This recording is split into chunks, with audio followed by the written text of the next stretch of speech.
적극적 신앙생활. 우리가 학교 다니실 때 보면 생활 기록부가 있습니다. 선생님께서 그 학생들 그 삶의 그 학교 생활을 자세히 관찰하시면서 이 한 줄 이렇게 그 학생에 관한 글을 적어서 생활 기록부에 남겨서 성적표와 함께 이렇게 우리가 다 한 번씩 받아본 줄 압니다. 고등학교 때 연예인이었던 그 박명수, 여러분도 아시겠습니다만 그 사람의 생활 기록부는 어떻게 적혔는가? 남의 사생활을 말하는 게 아니라 신문에 났기 때문에 제가 읽어대는 겁니다. 이 박명수라는 연예인의 고등학교 때 생활 기록부에 뭐라고 적혔는가 하면요, 생활 정도는 보통이나 교육에 대한 관심이 없고 옷은 고급으로 입고 있어, 이렇게 선생님이 적어놨습니다. 코미디언 이경구는 쾌활 명랑하고 용모 단정하나 말이 많고 비협조적이다, 이렇게 적어놨고요. 장근석이라는 연예인은 심성이 곱고 착하며 거짓이 없고 항상 명랑하며 친절하다. 그렇게 얼굴도 잘생겼지만 마음도 이렇게 좋은 것 같습니다. 이런 사람들의 이 생활 기록부를 쭉 보면서 저는 어땠을까 한번 생각해 봤습니다. 그래서 제가 고등학교 때 생활 기록부에 선생님이 과연 나의 삶을 보고 뭐라고 적어놨을까 기억을 더듬어서 한번 생각해 봤더니요, 이런 거더라고요. 제가 너무나 신기하게 기억이 나는데, 선생님께서 저의 생활 기록부에 뭐라고 적어놨는가 하면 항상 건면성실하며 매사에 적극적이나 수업 시간에 많이 시끄러워 관찰이 필요하다, 이렇게 적어놨어요. 시끄러운 것도 그냥 시끄러운 게 아니고 많이 시끄러워 관찰이 필요하다, 이렇게 적어놨다. 그래서 참 생활 기록부 보면 한 사람 한 사람 자기 그 생활의 모습이 다 이 한 줄 평이지만 다 압축되어서 드러나 있는 것 같습니다.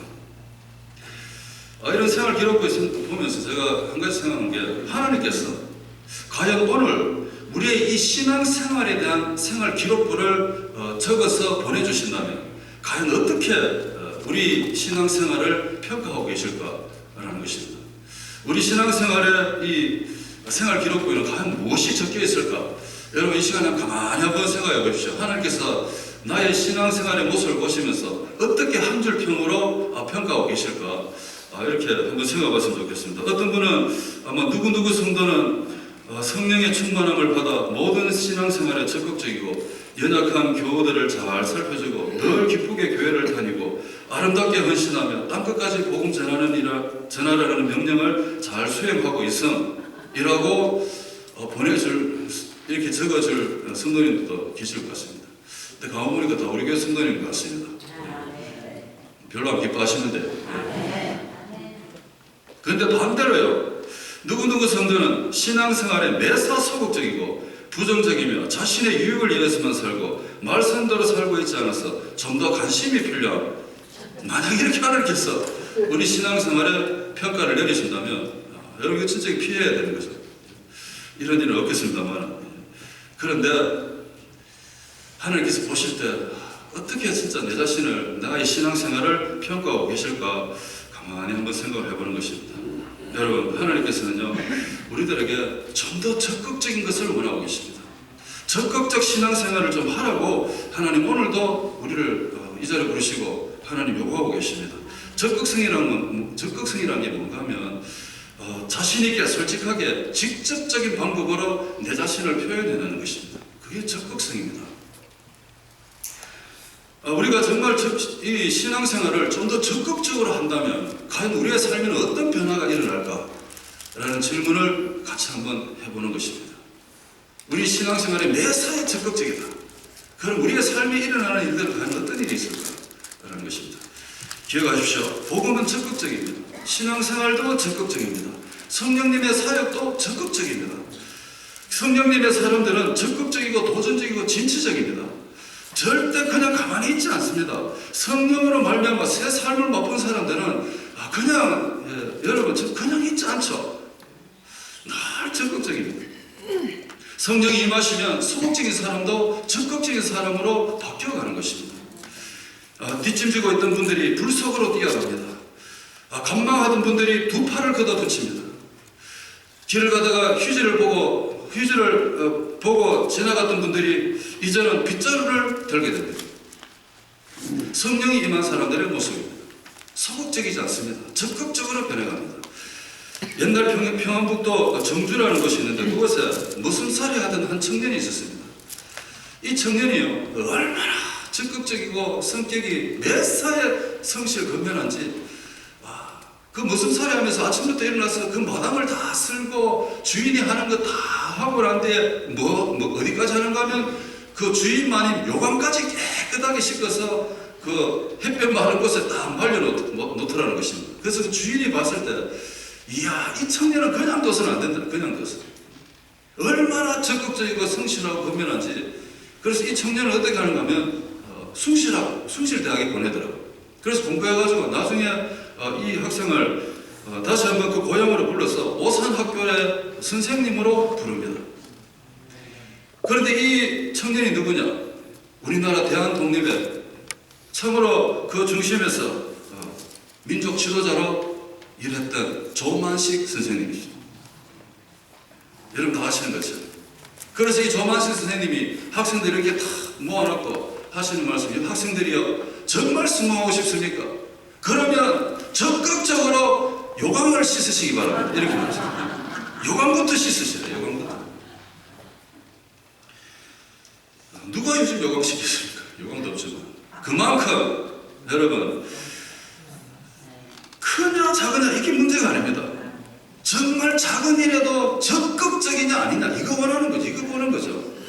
참으로 적극적 신앙생활 성령이 임한 사람들은 아무리 작은 일이라도 주님께 하듯이 적극적으로 산다. 적극적으로. 예수님의 제자들은요 처음부터 적극적이지 않았습니다. 참으로 예수님 불러서 따라 나섰습니다만은 예수님께서 보여주신 그 위대한 어떤 기적들 아니면 예수라는 그 청년이 보여준 그 위대한 어떤 능력 이런 것만 의존하면서 지냈던 의존형 제자들이었습니다. 그래서 예수님 막 십자가에 잡히시고 달리시고 고통당하고 이럴 때 어떻게 했습니까? 자기 신변에도 위험을 느끼니까 다 도망가고 예수님 버리고 이래 살았습니다. 처음부터 뭐 예수님 때문에 나 죽겠습니다 매사에 적극적으로 이러지 않았다는 것입니다. 예수님 막 땀을 흘려가면서 핏방울이 될 때까지 기도하시는데 제자들은 뭐 했습니까? 옆에서 졸고 있었습니다. 얼마나 이 사람들이 매사에 소극적인지 모릅니다. 처음에는 그들의 신앙이 그랬던 사람들이 그들의 인생이 적극적으로 바뀌게 됩니다. 왜 그랬느냐? 이유는 딱 한 가지 성령님이 임하셨다는 것입니다. 그들의 삶이 그들이 오순절을 통과했다는 거죠. 오순절을 통과했다. 그래서 삶 자체가 이 적극적으로 아예 바뀌어버린 거죠. 소극적 신앙생활이라는 건 어떤 것일까요?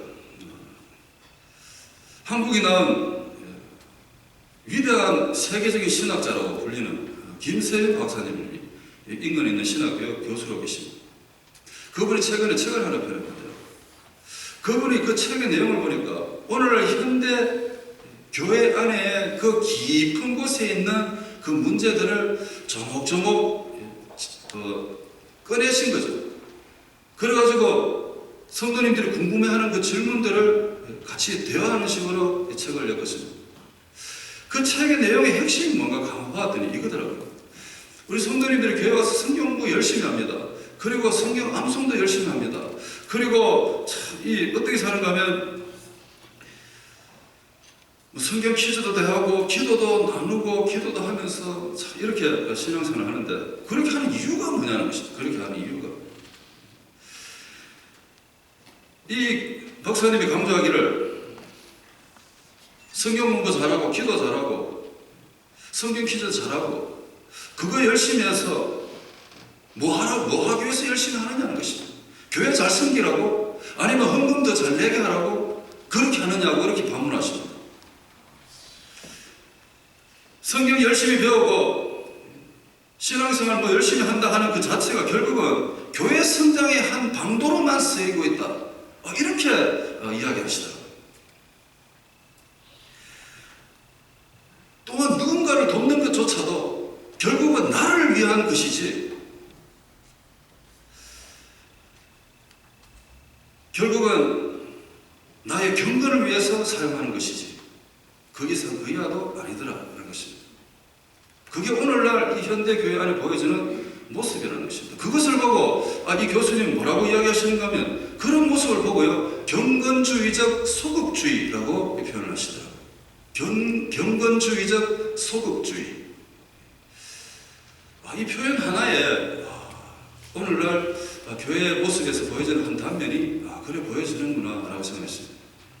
제가 그래서 이것을 읽으면서 느꼈습니다. 복음이 만약에 이 복음이 나에게서만 끝나버린다면 그것은 진짜 이 복음이 교회를 살찌우는 데만 머문다면 그 복음은 아무런 영향력을 미치지 못하는 이 세상에서 나가서 아무런 영향을 미치지 못하는 소금기가 된다라는 것을 느끼게 되었습니다. 소극적인 신앙생활, 그것은 결국 어떻게 보면요, 경건주의적 소극주의로 전락할 가능성이 있다, 이런 것입니다. 한번 생각해 봅시다. 복음은 참 깊습니다. 복음은 참 대단히 적극적입니다. 복음이 그냥 내 안에서, 내가 여기서만 머물러서, 교회 안에서만 머물러서 끝나야 될 그런 것이 복음이 절대 아니라는 것입니다. 복음은 정말 이 복음이 우리의 삶에서 실질적으로 나타나는가, 이것을 질문하라고 이 책에서 우리에게 마지막으로 질문을 남깁니다. 과연 정말로 복음이 우리의 삶의 현장에서 실질적으로 드러나고 있는가, 이것을 잘 묵상해보라는 것입니다. 저와 여러분을 통해서 복음이 정말로 땅끝까지 흘러가는 데 있어서 복음이 우리를 통과해서 가고 있느냐, 이것을 좀 생각해보라는 것입니다. 하나님께서 처음으로 교회를 하나 만드셨습니다. 교회라는 이름으로 교회를 시작하셨습니다. 교회가 이 땅에 처음 생겨나서 본격적으로 세상을 향해서 나아갈 때 그 교회가 취해야 될 자세가 뭔가 하면 절대 소극적이 아니라 교회는 적극적인 자세로 이 세상을 향해 나아가야 된다고 그것을 강하게 알려주시기 위해서 하나님께서 오늘 이 본문을 통해서 한 부부를 주목하시는 것을 보게 됩니다. 교회 생활은 어떻게 해야 되느냐, 그것을 알려주기 원하시는 거죠. 여러분, 이 교회 한번 보십시오. 사도행전 2장부터 오순절을 통과했던 그 수많은 사람들, 그들이 모임이 바로 교회라는 것입니다. 여러분, 우리 갈보리 선교교회의 그 뿌리가 바로 여기에 있는 것입니다. 우리 갈보리 선교교회가 그 뿌리가 어디 있느냐, 오순절을 통과했던 그 성령의 사람들이 모여서 처음 교회라는 이름으로 만들어서 그 교회가 지금까지 흘러오는 데 있어서 우리 교회가 그 뿌리를 두고 있는 것입니다. 그래서 하나님께서는 이렇게 교회가 처음 이 땅에 태동되고 힘차게 성장하는 그런 가운데서 교회가 어떻게 해야 되느냐, 더 적극적으로 세상을 향해 나와야 된다. 그런데 오늘 우리가 읽었던 이 5장에 아나니와 삽비라 이 부부 이야기가 나오면서 갑자기 참 분위기가 참 너무 바뀌어가는 것을 보게 됩니다. 하나님께서 이 부부를 주목하시면서 정말 그때 당시 초대교회 안에 있는 성도님들뿐만 아니라 오늘 현대를 살아가는 우리들에게까지 교회 생활을 어떻게 해야 되느냐, 신앙생활을 어떻게 해야 되느냐, 그것을 우리에게 알려주기를 원하시고 계신 것입니다. 그 부부의 남편의 이름은 아나니였습니다. 그 부인의 이름은 삽비라였어요. 이 부부가 교회에 와서 예물을 드리는데 그 예물을 드리는데 갑자기 이 부부 둘 다 세상을 떠나는 일이 벌어지는 거예요. 교회 와서 예물 드리다가 초상이에요, 초상. 교회에 와서 예물 드리다가 하나님 심판을 받아서 부부가 죽었다. 이것은 해외 토픽입니다. 해외 토픽. 그 당시에도요. 야, 어떻게 이런 일이 벌어졌냐. 오늘 우리 성경에 본 것처럼 이 일을 듣는 사람들이 다 크게 두려워했다. 5절에 그렇게 말한 것처럼 지금 이 일어난 일들 때문에 교회 안에서 진짜 모든 사람이 두려움과 이 놀람이 가득 찼다는 것입니다. 왜 하나님께서 예물을 드리는 그 부부를, 특별히 그 한 부부를 골라가지고 이런 엄청난 이 사건을 만드셨는가, 여러분 잘 한번 봤으면 좋겠습니다. 하나님께서 남편 한 사람이나 아니면 부인 한 사람이나 둘 중에 한 사람만 심판하도 되실 텐데 이 부부 둘 다 이 끝까지 읽어보세요. 부부 둘 다가 지금 하나님께서 심판하시는 그런 일이 벌어졌습니다. 충격 그 자체였습니다. 지금 교회의 모습이 어떻습니까? 초대교회 모습이 막 교회가 막 3,000명, 4,000명, 때로는 5,000명까지 교회가 힘차게 성장하고 있는 그런 상황입니다. 그런데 교회 안에서 예물들에다 하나님께 심판받아서 부부가 세상을 떠나게 됐다. 이 충격 그 자체였습니다.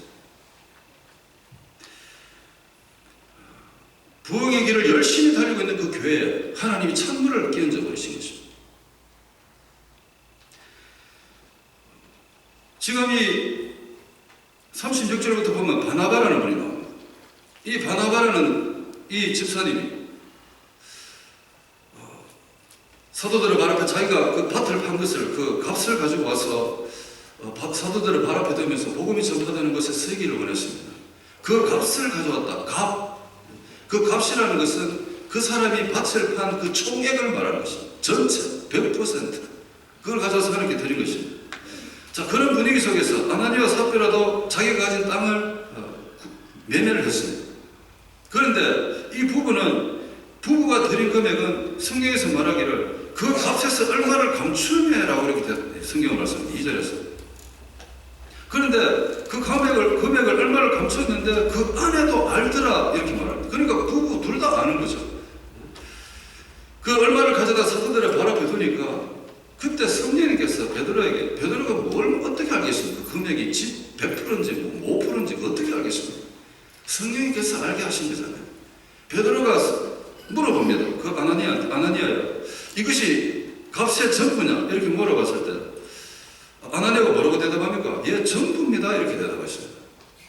그랬더니 3절에 뭐라고 말씀하시는가? 베드로가 가로되 아나니아야 어찌하여 사단이 내 마음에 가득하여 내가 성령을 속이고 땅값 얼마를 감추었느냐? 성령님이 알게 해주신 거죠. 5장 4절에는 내가 사람에게 거짓말한 것이 아니라 하나님께 거짓말했다. 9절에는 뭐라고 말하는 주의 영을 시험하려 했다. 이렇게 말씀하시고 그 말씀이 끝나는 대로 적시로 하나님께서 그 영을 거두어 가셨다. 이렇게 성경은 이야기하고 있습니다. 세상에 지금 교회가 엄청나게 성장하고 엄청나게 부흥해 가는데 갑자기 교회 안에 이런 일이 생긴 거예요. 지금 이 말씀은요, 어떤 말씀인가 하면 여러분 잘 생각하십시오. 지금 교회가 진짜 힘차게 부흥하는 데 있어서 물질이 많이 필요할 것입니다. 물질이 많이 필요하는데 아나니아야 이 교회가 지금 물질 필요한 거 네 알잖아. 그러니까 다 내야지 왜 조금만 내었느냐. 그래서 하나님이 심판한 거 아닌가. 이렇게 해석하시면 큰일 난다니 큰일. 여러분 오늘 이 말씀은요 헌금 이야기 하려고 하는 게 아닙니다. 이 하나님께 드리는 예물이 많고 적음에 대해서 말하는 게 절대 아닙니다. 땅값을 얼마를 안 내가지고요 뭐 교회가 경제적으로 무슨 큰 손실을 입어서 하나님이 벌을 내리신다 이렇게 해석하시면 안 된다는 거예요. 지금 이 부부의 이야기가 왜 이렇게 5장에 등장해야 되는가 이거를 잘 보셔야 됩니다.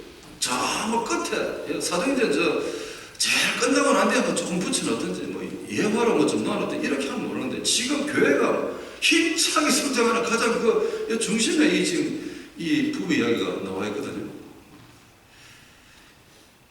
헌금에 예물에 많고 적음 이게 아니라 여러분 뭘 말하길 원하고 계십니까?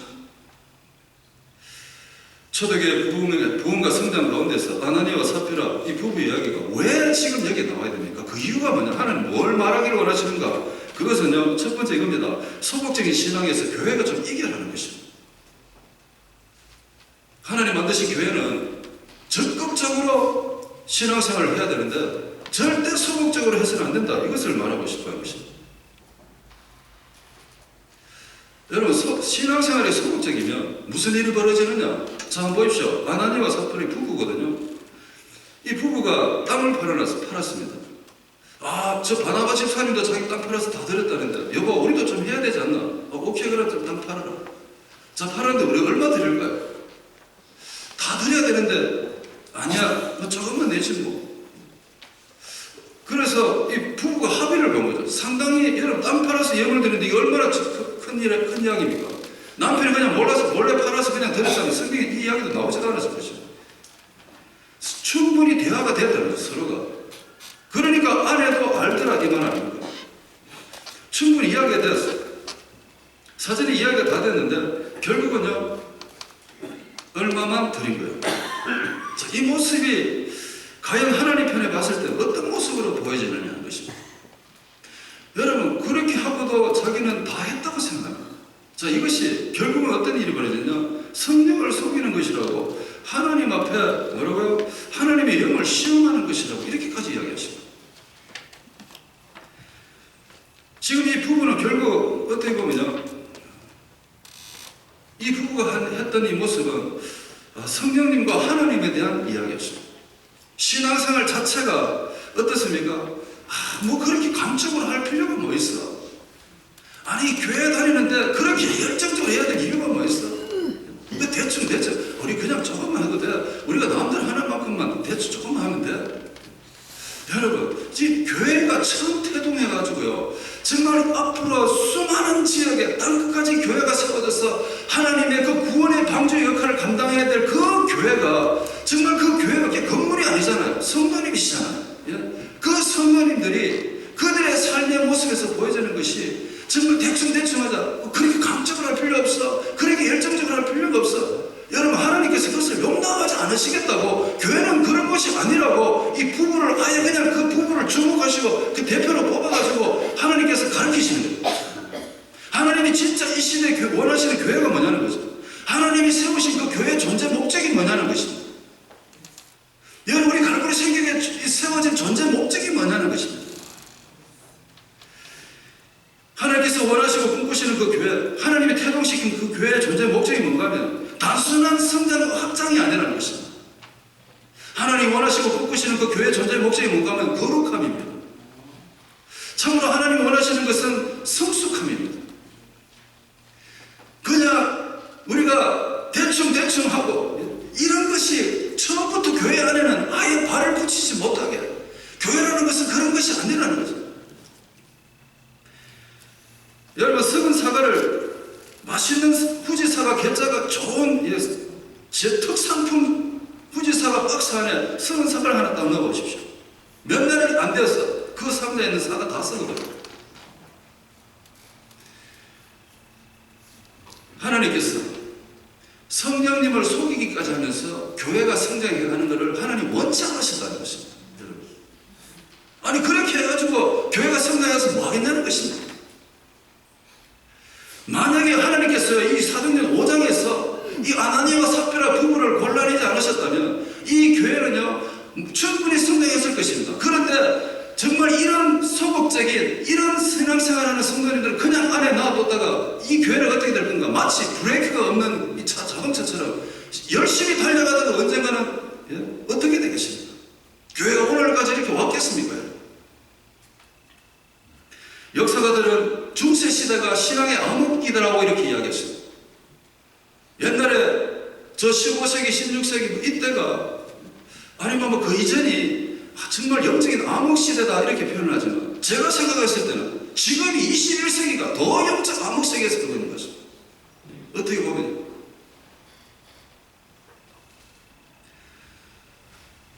오늘날 이 21세기에 하나님을 가슴판에 새기고 성령의 인자하심을 경험하고 참으로 성령의 이름으로 모인 우리 성도님들, 우리 이 성도님들이 하나님은 다 그 미리 아시고요. 이 아나니아와 삽비라 부부를 특별 케이스로 뽑아내가지고 장차 생겨날 그 수많은 교회와 성도님들이 정말 이렇게 믿음 생활은 이렇게 소극적으로 해서는 안 된다. 정말 적극적으로 해야 된다. 이것을 미리 말씀하시는 거죠. 미리 우리를 위해서 아나니아와 삽비라 부부가 하나님 앞에 귀하게 쓰임 받은 거죠. 어떻게 보면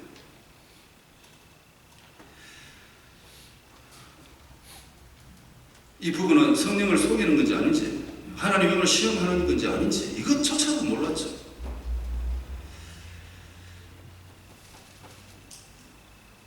여러분 한번 가만히 한번 생각해 보십시오.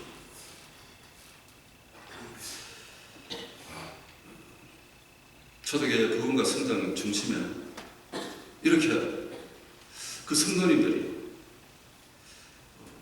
눈가림으로 대충 이런 것들을 하나님께서 처음부터 막으셨다. 그래서 아나니와 삽비라 사건을 사도행전 가장 중요한 이 시점에서 한번 말씀을 다루시고 싶습니다. 왜 아나니와 삽비라 부부의 이야기가 여기 나오느냐? 두 번째는 이겁니다. 적극적인 신앙생활을 하라고 하나님 그거 강조하시려고 말씀하신 것입니다. 아나니와 삽비라 사건을 보면 그 당시 초대교회 성도님들의 신앙의 한 면을 볼 수가 있습니다. 그 성도님들의 신앙의 성장 수준이 신앙 수준을 잘 보여주는 거죠. 여러분 보십시오. 겉으로는 이 교회가 보세요. 얼마나 대단합니까? 교회가 막 3,000명, 4,000명, 5,000명 이런 수많은 사람들이 몰려오고 그 모습을 봤을 때는 정말 대단한 것 같고 대단한 것 같습니다. 진짜 대단한 교회였습니다. 그런데 그 안에 있던 성도들의 신앙의 수준은 어땠냐, 모습은 어땠느냐, 그것을 한 단면으로 보여주는 거죠. 이 아나니와 삽비라는요, 신앙생활 하는 데 있어서 성령님과 관계없이도 얼마든지 신앙생활을 할 수 있다고 이렇게 생각하는 부부였던 것 같습니다. 그래서 하나님이 그 부부를 골라내는 거죠. 지목한 거죠, 지금. 여러분, 우리가 신앙생활을 살 때 믿음이 좋다, 이 평가 어떻게 합니까? 외형적인 모습을 보고 평가하십니까? 와, 뭐 화려한 스펙? 정말 우리가 뭔가, 우리가 뭘 보고 정말 우리가 믿음이 좋다의 평가를 하십니까? 여러분, 내 안에 지속되고 있는 이 복음의 생명력이 정말 뜨겁게 지속되고 있는 거 없는가? 이것이 우리 믿음이 대단한 거 아닌가? 이걸 확인하는 것입니다. 내 안에 숨쉬고 있는 복음의 생명력이 아직도 살아있느냐? 그런 복음의 생명력이 내 가슴 속에 살아있으면 어떻게 되겠습니까? 여러분, 소극적일 수가 없습니다. 그 사람들은 가슴에 불을 품었기 때문에 뭘 해도 낯선다는 거죠. 열정적인 거다. 잘합니다. 하나님께서는 교회가 계속해서 땅끝까지 이렇게 가기를 원하셨다는 것입니다. 그런데 성령님하고 관계없이도 얼마든지 신앙생활 가능하다는 것을 그렇게 생각하는 이 부부를 하나님 고르시고요. 이렇게 한번 다루시는 거죠. 여러분, 우리가 어떻습니까, 여러분? 예물에 많고 적금 이거 이야기하는 게 아닙니다, 오늘. 꼭 기억하십시오. 나의 신앙의 생활의 자세가 성령님하고 관계없이도 얼마든지 나 교회 다닐 수 있다. 나는 성령님하고 관계없이도 나는 얼마든지 신앙생활 가능하다. 이렇게 생각한다는 것이 결국은 여러분 얼마나 그 인생을 신앙생활에 소극적으로 만드는지 모릅니다.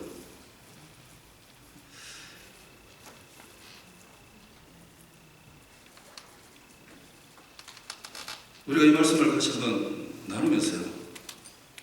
우리가 정말 신앙생활 하는 데서 적극적인 신앙생활을 감당하기 위해서는 어떻게 해야 될 것인가? 여러분, 한번 말씀을 한번 적용하고 말씀 마치기 바랍니다. 어떻게 하면 우리가 적극적으로 신앙생활을 할 수 있을까? 여러분, 물론 적극적으로 신앙생활 하실 수 있습니다. 왜 성격이 또 적극적인 사람도 있습니다. 그런데 그것만 가지고는 안 된다는 거죠. 정말 하나님 맡기신 우리 믿음의 길 잘 달려가기 위해서 적극적으로 가기 위해서는 어떻게 해야 될 건가? 우리 오늘 이 시간에 꼭 한 가지 확인해야 될 게 있습니다. 그게 뭔가 하면 이겁니다. 나는 성령으로 거듭났나?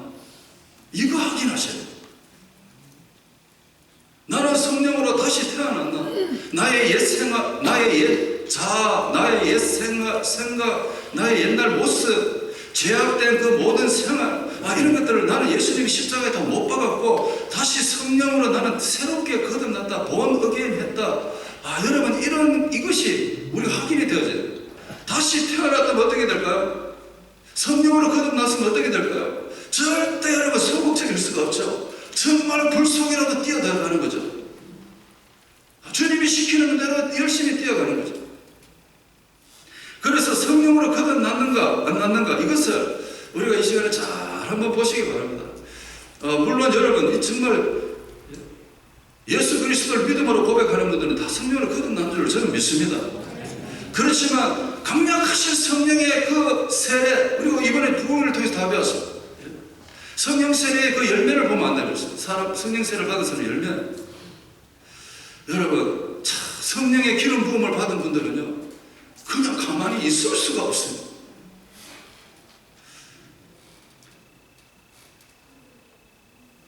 제가 학교 다닐 때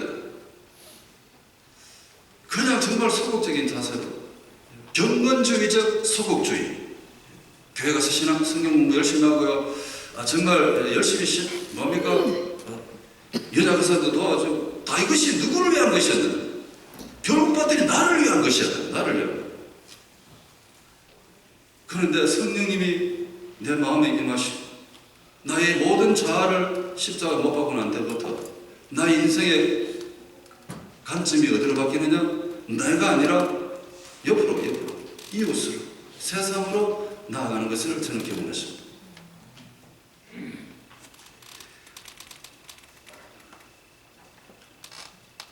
우리가 성령으로 거듭날 때, 여러분, 우리는 정말 우리가 신앙생활을 어떻게 해야 되는가? 성령님이 가르쳐 주시죠. 신앙생활의 적극성은 성령으로 거듭남과 연결이 되어 있는 것입니다. 여러분, 정말 이는 뗄 수가 없습니다. 적극적 신앙생활은 어디에 연결되어 있느냐? 성령님하고 연결이 되어 있습니다. 한번 생각해 보십시오. 아나니와 삽비라 이 부부가 진짜 성령으로 거듭났었을까요? 지금 교회가 막 왕성하게 일어나고 있는 이 상황에서 이 아나니와 삽비라 부부도 정말 성령으로 거듭난 삶을 살았었을까요? 성령의 역사의 결론이 교회였습니다. 성령으로 우리가 옛사람은 죽고 새사람이 되면 신앙생활이나 교회생활 자체가 부담이 되지가 않습니다. 그리고 억지로도 하지 않습니다. 소극적이지 않습니다. 성령님은 기쁨과 그리고 감격에 여기십니다. 그래서 성령이 임하시면 과감하게 뛰어나갑니다. 왜냐하면요, 성령으로 거듭난 사람들은 성령님의 성격을 담기 때문에 그렇습니다. 성령님은 조용하시고 온화하실 때도 있습니다. 그렇다고 소극적인 조용함과 소극적 온화함이 아니었습니다. 성령님 자체가 너무 적극적이셨습니다. 예수님께서 니고데모에게 말씀하십니다. 너는 물과 성령으로 거듭나지 않으면 절대 하나님 나라에 들어갈 수가 없다. 물과 성령으로 거듭나라. 성령으로 거듭나라. 율법을 배우고 아는 것 자체, 그 정도 소극적인 자세로는 절대로 하나님 일을 할 수 없을 뿐 아니라 구원의 자리까지 가지도 못한다. 율법 배우고 율법 익히고 율법 지키고 이 정도 소극적인 자세로는 안 된다는 것입니다. 성령으로 다시 태어날 때 진정으로 살아있는 신앙생활이 가능하다는 것을 니고데모에게 말씀하신 것입니다. 자, 그렇다면 율법학자 중 율법학자, 바리새인 중에 바리새인이었던 이 니고데모가 정말로 예수님의 그 말씀을 듣고 성령으로 거듭났을까요? 안 났을까요? 났을까요? 안 났을까요? 오고 가는 대화 속에 사트는 성인다, 이게.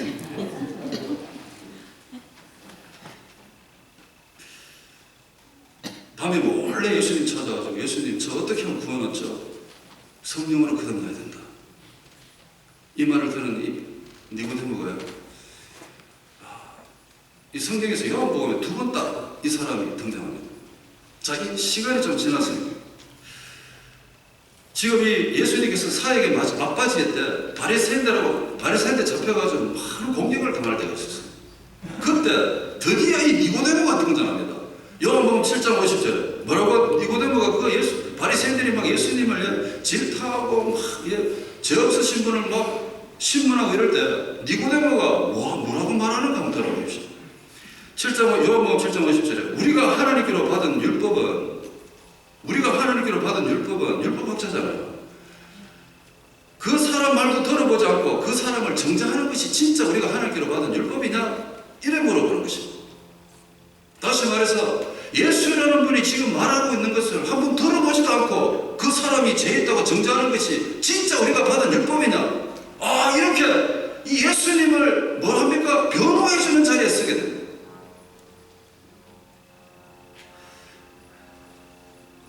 너무 적극적으로 예수님을 변호합니다. 정면에 나선 거죠, 정면에. 그리고 예수님께서 십자가에 못 박혀 돌아가시고 장사를 지내는데, 그런데 또 한 번 이 니고데모가 등장합니다. 요한복음 19장 39절에 예수님 장례식 때 제자들은요 다 도망가고 아무도 없었습니다. 근데 이 니고데모는 예수님의 몸에 바를 몰약과 침향을 가지고 예수님 앞에 찾아왔어요. 그래서 예수님의 장례식에 가장 두드러진 인물이 누구였나? 니고데모였습니다. 여러분, 성령으로 거듭나고 예수님 만나니까 밤에 몰래 막 예수님 찾아다니는 사람들이 이제는 그 예수님의 그 삶의 가장 중심에서 두드러지는 그런 인물이 되더라는 거죠. 얼마나 소극적이었다가 적극적으로 바뀌어버립니다. 그 사람 속에 성령이 임하신 줄로 믿습니다. 부자 청년이 있습니다. 이 청년도 어릴 때부터 율법학자라 율법대로 살았어요. 그 청년이 예수님 찾아서 예수님 저 구원 얻으려면 어떻게 해야 되죠? 그래 네가 가진 거 다 팔아다가 가난한 사람 나눠주고 나를 따라오느라. 그때 그 청년이 어떻게 했습니까? 따라왔습니까? 얼마나 소극적인지 모릅니다. 성령이 임하지 않았어요.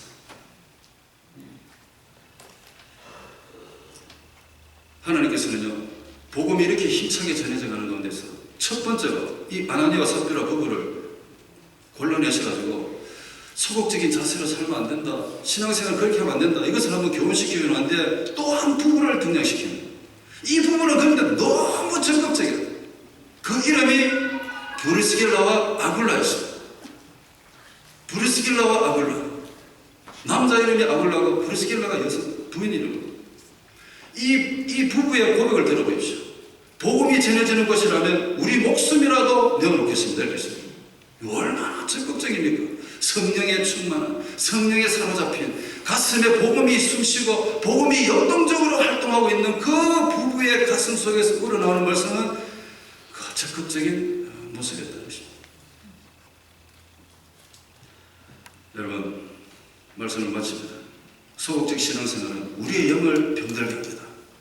신앙생활 하기는 하는데 거의 소극적인, 성령님하고 관계도 없이 그냥 우리가 신앙생활을 하면 된다고, 그 신앙생활 자체가 나의 중심이 된다고, 열심히 배우고 익히고 나눠주고 하지만 그게 다 결국은 내 중심으로 돌아온다면 그것은 정말 소극적인 것입니다. 복음은 적극적입니다. 복음은 절대 소극적이지 아닙니다. 복음은 정말 넓은 겁니다. 저 여러분을 통해서 복음이 이 땅끝까지 전해지기를 하나님 원하고 계십니다. 그래서 성령님을 의지하십시오. 여러분, 정말 복음에 우리가 이 믿음의 적극성을 가지면요, 복음에 대한 강해집니다. 그리고 신앙생활에 활력이 넘칠 것입니다. 성령님을 기쁘시게 될 것입니다. 뿐만 아니라 더 적극적으로 믿음의 길을 달려갈 것입니다. 우리 교회가 살아있고 그리고 건강하고 역동적인 교회가 되는 것은, 그래서 앞으로도 하나님의 일을 계속해서 감당할 수 있게 된 것은 바로 저 여러분들이 이런 적극적 신앙생활로 하나님 앞에 영광을 돌리시면서 하나님 앞에 달려나가서 그렇게 성령님과 의지해서 헌신하시기에 우리 교회가 그렇게 된 줄로 믿습니다, 여러분. 그래서 계속해서 여러분 살아있는 믿음, 정말 이 적극적 신앙생활 잘 감당하시기를 간절히 축복합니다. 우리 한번 기도하겠습니다. 말씀을 한번 깊이 한번 묵상해 보십시오. 하나님께서 우리의 신앙생활 기록부를 기록하신다면 과연 우리가 하나님 어떻게 기록하시겠습니까? 여러분, 하나님 우리를 계속 교회 안에 불러주시고 조용하게 그리고 편안하게 하나님 나라 가시는 그날까지 이 예배당에 의자에 앉아 계시라고 저희들 부른 적이 한 번도 없었습니다. 하나님 저와 여러분을 고르고 골라서 오늘 이렇게 하나님 우리를 이 땅에 교회에 보내주신 이유는 저와 여러분을 통해서 하나님의 복음이 땅끝까지 전해지길 원하고 계시는 것입니다. 복음은 적극적입니다. 성령님도 적극적이십니다. 우리 신앙생활도 적극적이어야 됩니다. 성령의 사람들을 생각하십시오. 여러분 가슴에 문을 열고 한번 들어가 보십시오. 여러분 가슴 저 깊은 곳에 성령의 불이 타고 있습니까? 아니면 성경 공부합니다, 암송합니다, 문제도 풀고 기도도 합니다, 연약한 자를 도와주기도 합니다. 그러나 그것이 결국은 나의 경건을 위해 사용되고만 있지 않은지 여러분 한번 생각해 보시기 바랍니다.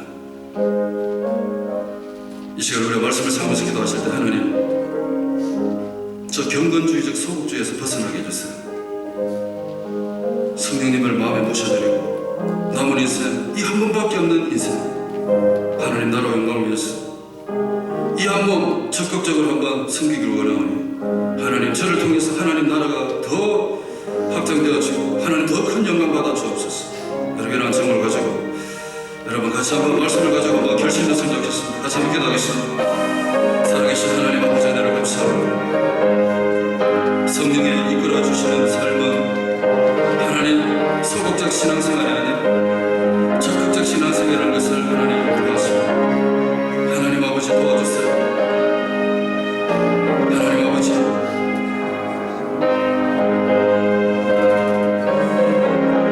성령님 의지합니다. 이 시간에도 사모합니다.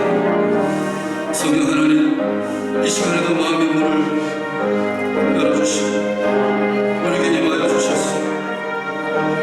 하나님 아버지, 정말 살아있는 신앙, 살아있는 믿음, 정말 하나님 아버지, 정말 하나님 앞에 귀하게 쓰임받는 인생 하나님 되게 도와주시옵소서.